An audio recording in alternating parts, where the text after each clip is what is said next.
রাজধানীর গুলশানে তীব্র শীতের মধ্যে এক নারীকে বৈদ্যুতিক খুঁটির সঙ্গে বেঁধে গায়ে পানি ঢেলে নির্যাতনের ঘটনায় ৫ জনকে আটক করেছে পুলিশ। রোববার ৪ জানুয়ারি সিসিটিভি ফুটেজ দেখে তাদের আটক করা হয়। রোববার ৪ জানুয়ারি গুলশান থানার ভারপ্রাপ্ত কর্মকর্তা মোহাম্মদ রাকিবুল হাসান এ তথ্য জানান।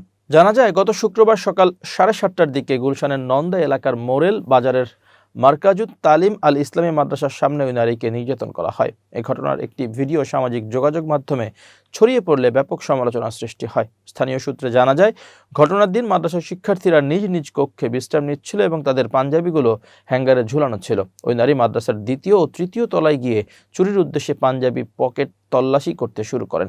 কিছু শিক্ষার্থী তাকে দেখে চিৎকার করলে স্থানীয়রা এসে তাকে আটক করে।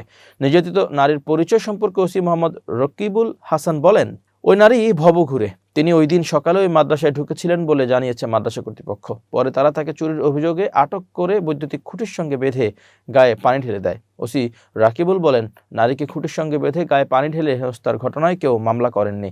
আমরা স্বপ্রণোদিত হয়ে সিসিটিভি ক্যামেরার ফুটেজ দেখে ৫ জনকে আটক করেছি। তাদের মধ্যে ৩ জন অপ্রাপ্তবয়স্ক।